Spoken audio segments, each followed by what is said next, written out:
tablets and the licensing for those tablets. We would also be able to collect automated ridership. And so there was some question earlier about the operators using manual counts and counting by hand.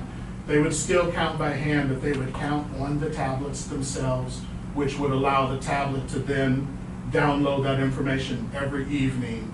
We could go in and pull the ridership. Anyone who's on Route Match in-house would be able to pull that information down.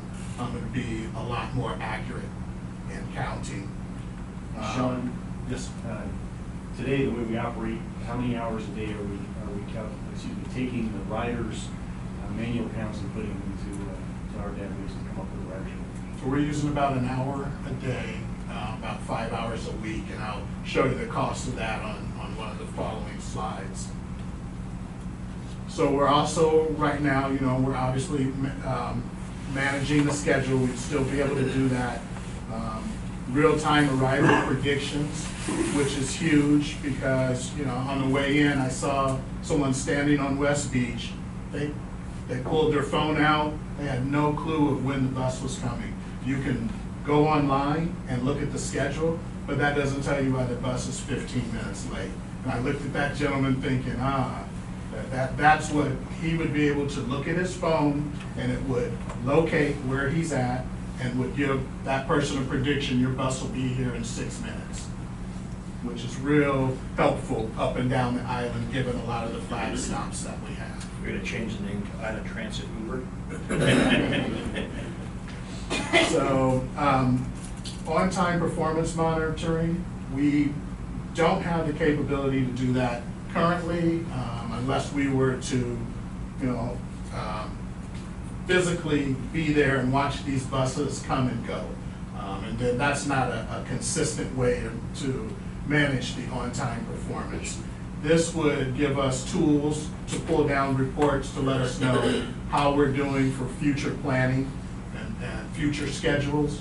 It would let us know, if we're on time, if we're late, and then it would allow us the time to make those adjustments in the route. I'm particularly interested in some of the automatic ridership. Anything we can do to increase the fidelity of the demographics, not so much demographics, the data and the ridership that we have, along with the performance monitoring of where our buses are and when they are. I think that helps us better meet the community demands in the future. Look at the service that we provide today and where do we change that service in the future. We may find that we're over-servicing some areas and under-servicing others, and particularly times of day and areas of interest. Uploading of instant real-time reports, so we could kind of customize the reports that we would want to see and that the board would want to see based on the ridership and various other reports that we would want to look at, which we currently don't have the capability to do that. Everything's manual. Also, real-time speed and direction, and location of the vehicles. That would all be on the map. The difference now is that we can see that in-house. The difference with the upgrade would be that the public would be able to see the direction their bus is traveling on a map, and it would tell the location where that bus, you could kind of hover over that and see which route it is, and it will tell you if it's on time. Sean, will there be an app that people will have to sign up for? Island Transit app for this? Yes, sir. So on this slide, this kind of talks about the app, and what that app would be a smartphone app. Is called Route Shout, and it again, I kind of talked about it a little bit, would locate where you are and then let you know when the bus would be there. These would be accessible through your phones. Everyone has the phone, so this would work out perfect for if you carry a cell phone. It'll save your favorite information, such as routes and stops. So if you travel frequently or maybe not so frequently, you can save that and pull that up at any time I like to picture the side of the road, because we have a lot of that up and down the island. Saves your routes and stop information, locations and just keeps a database for that. So we're able to manage our stop locations and our routes in one place as opposed to trying to, manufacture them individually. Have the ability to communicate detours, snow routes to passengers. So this is what's different, and I think it's huge. This would allow us to, right now you probably know the e-alerts, and so you have to go in and check your email to figure out what's going on with the e-alerts. This would send you a text to your phone if you're signed up. So you're standing on the side of the road, all of a sudden you got this text, let me guess, the bus is late. But that's what it's telling you. We're able to send those out, keeping our customers more informed. And for awareness for the public, certainly there'll be linkages on the website. We'll look at improving the website over time. But more importantly, as we look at the schedule and the bus stop, it's as simple as putting a QR code there so that you don't have to have it before you get there, but you can take your smartphone out, scan that QR code, and be able to download the app and be up and running in a matter of seconds. Whereas today it's they're going to call dispatch, and if they can get through dispatch, and that's really their only way of finding out where the bus system is, and where their bus is, and what the time is. So we pulled out, highlighted some of the cost savings here. We talked about being able to download the ridership information. So how it currently works is the operator turns in their trip sheet every evening. The dispatcher compiles those sheets, and then in the AM dispatcher inputs those numbers manually. Takes about an hour. So that's about 5 hours a week. And we estimated that at about a $5,400 a year savings because we no longer have to do that. Now, to be fair, this is a soft savings, in that we're not going to do away with 5 hours of labor. So we just think we'll be able to better utilize our personnel. So it's not that at the end of the year you're going to look at the budget and see that we spent $1,500 less. It's that labor we spent on something else. You're anticipating a question. But the 4,100, the 2,700 per year on data plan, and the no printing of the manifest, that's real-time savings. As well as the $50,000 for 5 hours of paratransit service. Yeah. And that 50,000 would be on the road, hours. And then, we've already accomplished that with the vote from the paratransit, because we're spending a lot of time going out of bounds. That's going to get us, those 5 hours right there. There's also a $66,000 savings that we didn't add to this slide because we didn't know how the vote was going to go. So I say that to get into the next slide. So maintenance and support, everybody's like, well, what extra do we get, for getting the upgrades, and what type of maintenance do we get? And so with that maintenance, we're currently paying $30,000 a month, a year, I'm sorry. And with the upgrades, that would be an additional $40,000 for a total of $70,000 if we go with the upgrades, okay? So what the maintenance includes is the mapping software upgrades. So we have maps currently that still show the old Oak Harbor addresses. Some of you probably remember those streets. And so our paratransit people have to kind of decipher that information to actually put schedules together. Not all of the streets, but sometimes they'll come up with the old information. This would allow us to be updated on our mapping. You would get 24-hour live access, which we currently do. The Tier 1 support, they'll fix any simple issue right there on the phone with you. We don't have problems getting in touch with Outmatch. They always pick up the phone. So that's one thing that's really important to those dispatchers and to the agency when we're having a problem right now.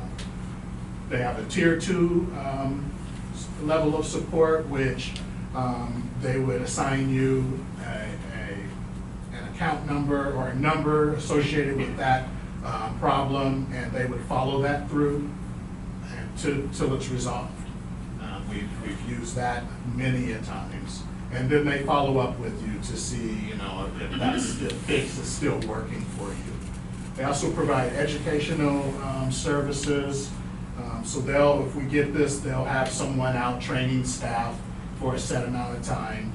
And then they also provide what's called a route match university, where we like to send a couple of our people who are using, you know, like the paratransit services coordinator or the dispatchers that are scheduling to that, because they have, it's like a conference where they just have the newest, latest and greatest training for using route match, and anything they've learned over the years, they pass that on to folks at that training. The upgrades to keep route match current, that would be something that we would also receive, along with advanced consultation, which would be, if we needed to have a system reconfiguration, they would do that for us. We've never had to do that, knock on wood. And then on-site tech support, and they would come out and review our functionality and you know, make recommendations or fixes as needed. So again, this is service that we currently receive, and we would be, in a sense, doubling our capacity by getting these 3 other modules. And so therefore, that's the reason for the extra $40,000 in support.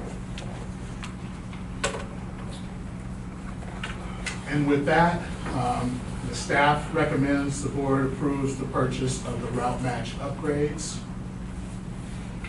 Yeah, kind of to sum up what Sean has presented, yeah, I think previously it was, the previous discussion, again, just had a little too much of perhaps the route match sales pitch and didn't really define the island transit benefits. So I think we captured it a little bit better this time in what island transit gets out of that.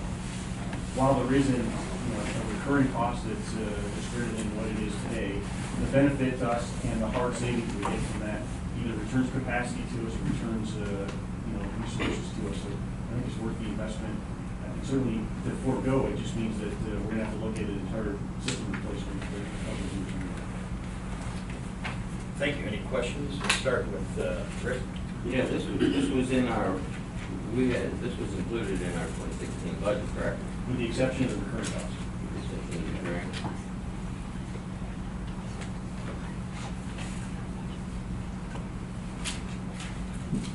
Is that all, Mr.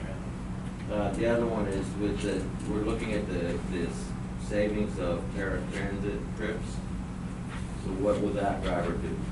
Is it going to be, I mean, will we be looking at the cutting of that, or is that just going to be, he or she? Would be reworked into the schedule.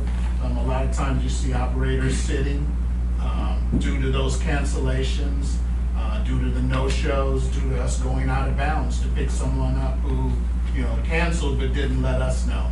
So we would be able to more efficiently reconfigure that operator's schedule for the day. That's where we lose the hours in service. So would it be fair to say that we might not have to at that point then maybe call in somebody that's on call board? Yeah, that's definitely. So in other words, that would be an actual real-time savings? Yes. Not soft savings. Okay. That's all I got. Thank you. Mr. Allen? So it's a $70,000 ongoing cost is what's being proposed. But if I were to subtract out the $50,000, the $1,400, and the $2,700 per year from that 70, and got to around $16,000 in ongoing costs, is that really what it's going to cost us in addition? So I see the math that you're doing. Just be aware that they are Basic. separate. Yeah, they are separate, you know, costs or cost accounting for this, if you want to look at it from that perspective. And that the recurring cost will be fixed. So it's $70,000 once this upgrade commences. The other costs, so yes, we will save $1,400 in paper consumption by combining and upgrading to the data package. That's another $2,700. Those are costs that we'll spend on that we will not expend on those. And then the paratransit is, you're right, we're reducing or making our service more efficient, so we'll reduce the cost or return capacity to the system. That equates to about $50,000. So I'll agree with your math in general, but just recognize that they're not all one discrete expense. And Paul, you feel confident that we have that ongoing capacity to take on that additional expense? I think, I'm very confident with that, because if we look at the cost benefit, the additional cost is $40,000. The additional savings is greater than that, so it's actually a net savings to the organization, so we can definitely go that direction. And then I just had one actual question about, I had a question about the instant messaging capability. So we're gonna text while we're moving the bus? No, this would be from in-house. This would be from So dispatch. currently within the Ranger system and the tablets, we currently have the capability to send a message to an operator. Not to make them text and drive, but to give them an alert so that when they have an opportunity to stop at the next bus stop, they can see an alert or something's been posted via the system. And I don't wanna be the texting police here, but I also we've got people on those buses, so I just wanna make sure we weren't creating a culture of distraction. We're not doing that. No, and I actually believe that the operator has to be stopped before they can answer one of those texts. So they have to be like, in a stop position. And then my other question was just when we were talking about the history, it said that there were 130 paratransit trips scheduled in 2007, and we got the data system. So somewhere in here, in my mind, I was wondering if there's a capacity limit to how many routes the route match can handle. Can we outgrow this upgrade, or is it just unlimited routes that it can handle? I'm not sure how to answer that question. I haven't seen any signs that we're going to outgrow the capacity. I brought that up to show the usage for route match and what we're managing per day. And Sean, I don't think we've had any discussions. I don't believe route match is configured to the point where you have a fixed number of routes that you can schedule. I don't believe that's, we're buying the hardware and the software to be able to schedule those. The number of routes that we can, or the permutations we can make with that, I think is only limited by our own internal resources. That's all I had. I have a couple of questions for you. On these tablets, are they iPads or are they proprietary tablets to the system? So they're not proprietary to the system, and they don't necessarily have to be iPads. Just whatever we can go out and cost for those tablets. It's the licensing that is the important part with those. So this system does not include the cost of the tablets, your presentation. It does. It The does. 41 will replace the Okay. existing system. And then you have a maintenance contract where the tablet goes down, which I found that they do from time to time. How is that cost absorbed by the transit system if the tablets go down? So we have a 1-year warranty on those, and then after that, we would be responsible for repairing or replacing those tablets. Okay. The other question is, when the rep was here doing the sales pitch, I asked him the question about, can this be integrated into a fare system? And my recollection is that he said, yes, it can, with additional cost for upgrades to that system. Is that still the case? That's still the case. So when we take a look at the system-wide fare system, you believe that this can be worked into the fare collection and accounting system that goes with that? Yes, for fixed route and for para. Okay, that's all I have. Any other questions or comments? Staff, if not, I will entertain a motion to consider the route match upgrade. Would move to approve the purchase of the route match upgrade. Second. Okay, motion by Ms. Anderson to move to approve the purchase of the route match upgrade, and second by Ms. Johnson. Any further discussion? Hearing none, all those in favor say aye. Aye. Any opposed? Carries unanimously. Thank you very much. Item number 3 on our agenda. Sir, just an update. I'll be at the Washington State Transportation Association Conference the 21st to the 24th of June. So I will not physically here for the regular scheduled board meeting is going to be on the 24th of June. I'd like to propose a different date for that board meeting in June. We've offered the 27th of June for some alternative date. Okay, thank you. I already checked my calendar, the 27th works for me. And same here.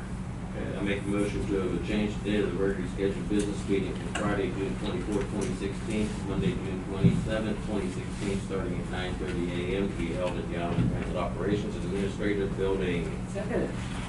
Motion by Mr. Henderson to change the date of our next meeting. Mr. Henry. Anderson. Houston? I'm sorry. On the 24th, I forgot to say about my taxes. He's not put that in the All right, table. you know what the Twice. motion is, the second by Ms. Henderson. Any further discussion? Hearing none, all those in favor of the motion say aye. Aye. Any opposed? Carries unanimously. Thank you very much. You have approval to move forward with our date of change. And now we're going to go into a closed session and move the close into the Are we gonna have public content? let's do that first. Public comment period. Okay, Shelley thank you. Brown. Public comment period, please identify yourself. You have 3 minutes and limit your comments to the jurisdiction of this and refrain from any public negative comments about employees. We'll deal with labor relation issues separately. Thank you very much. Shelley Brunke, Freeland, Washington. I noticed that there was not a cash flow report. I didn't hear anything about what our reserves are. Also, I went online last night to double check and see what was online for us to look at before the meeting so that we can, in terms of the budget. And I really didn't see any active, I'm assuming that you all have your budget reports. I'm sure you're all aware of what are, but in terms of the public, just in terms of being transparent, could we get these reports on the website before the meeting so that we would be prepared to ask questions? Good question. And I'm going to go to Mr. Nortier. So I don't have an issue with that. Let me, we'll take a look at that and I'll get back to you if we can, or if we can't, why we can't do that. That would be great.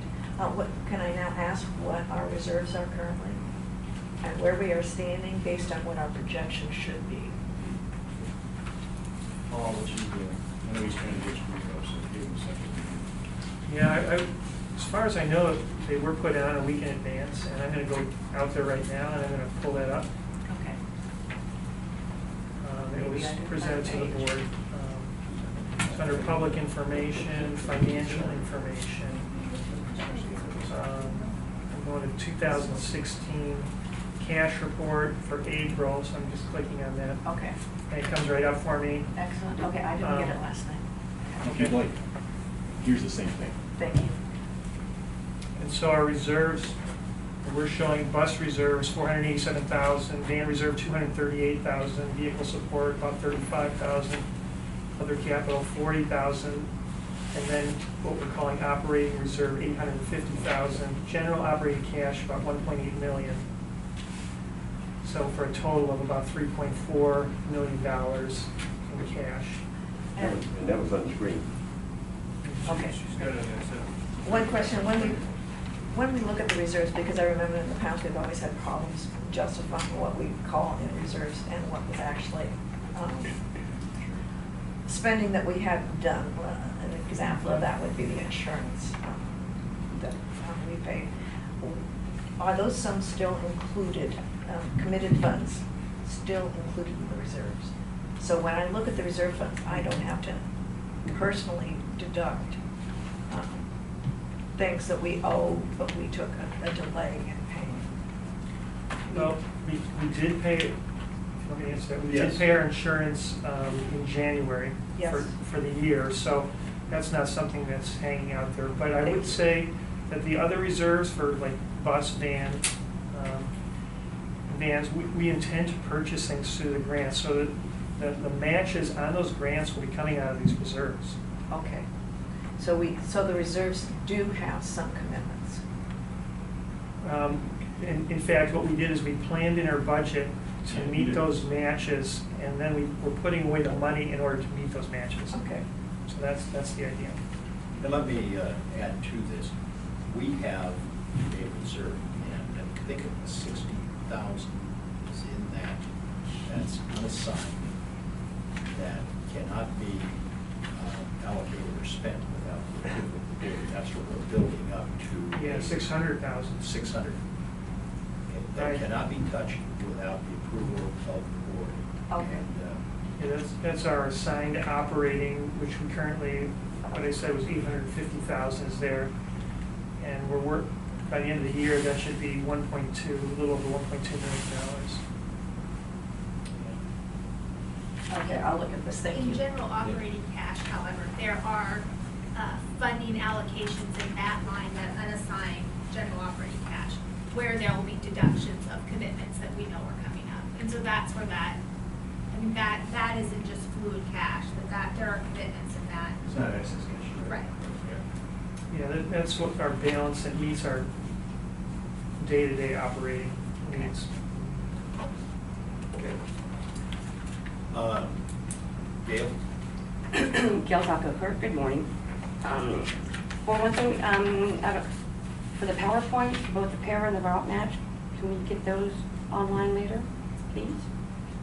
Available, and then with the route match, if I'll check again when I get back home, but I don't believe that 40,000 or any of route match was put in the 2016 budget. And I believe Paul and I talked about that before. You're talking about the match for the grant? Yes. That is in the budget. It is in the budget. If you go and look at the budget document online, if you look under Department 501, which is our capital, what we're calling our capital department, you should be able to just go down there and find that. I'll take a look at that. And for the other thing for the route match, you know, we're talking about for the phones, we know that cell service on the island is not the best in certain areas, so there's not a lot of people are going to get you know, some of the stuff out of their cell phones on that if they have a smartphone, without having to print the manifest. Then with the 2 route matches that they have right now, they should not have to print the manifest either, but they still have to, because the route match isn't working the way it was intended to. And real time, we're supposed to have real time also with the route match, the 2 that we have right now. Real We time do. is not an option either. We have it here. The difference is you're going to be able to see it to the public. So right now, we have real-time, operators and dispatchers can see within route match where a bus is, but that's not available to the public. The difference will be the public will not have access to that same information. You can look at kind of a system-wide map if you want to look at it from that sense of, and you'll be able to see where buses are. And I'm going to respond to the comment about the black holes we have on the island where cell is interrupted, and particularly as you get on the west side, northwest side, where you get interruption from the Canadian stations up there. Not a lot we can do about that. The cell service companies continuously improve the coverage, and I think that our coverage will improve over time. It's going to be better than what it is right now. And right now, we are currently working with Verizon for selling in this area. I just know in the early days when the cell systems were out there, you could drive 20 feet and lose coverage. It's certainly substantially better now. Any other questions? Was that the end of yours? And just add in one, it would be really great if we could focus more on maybe getting Saturday service back before buying toys. We're going to climb into that topic when we get the stabilization plan really in place. No, I understand your intent, and I appreciate the comment. You know, I'll share with you in general for the public. You know, we are going to look at the entirety of how Island Transit provides service. It is going to be a deliberate process, though, so it's not something where we will make a rapid, responsive change without understanding the second, third consequences of what we're going to do. So the intent is over the next month, we're going to sit down, we're going to strategically look at how we provide service and where there are possible, and I've heard that from a number of folks in the community already, is Saturday service is a desire, so we'll look at that. But we'll balance that with our priorities and make sure that we can provide service that maximizes the resources we have to the benefit of the community. We are not buying toys ahead of priorities. This is a grant that was set aside, so this is not really an expense to us. Okay. Thank you. Any other questions or comments from the public? Going once, going twice. Public comment period is hereby closed. Thank you very much for your questions and comments. Now we will adjourn into a closed session. How much time do you think we need for this? I would say, 20 minutes. All right, we will adjourn into a closed session. There will be no action or decisions taken there. After 20 minutes, we will come back into session and extend our closed session or adjourn. Thank you very much. We'll stay here as long as everybody else is leaving. Mike is Yeah. So let's take a 5-minute. Appreciate your time. Yeah. No, I understand, and I understand your concerns about certain finances. Just, we'll be watching, that's all. Yeah, I would expect you to do that. If you're not, I'm concerned. Okay, thank you. And on this side, you guys can do, I forgot to give you permission. Yes, please. Congratulations.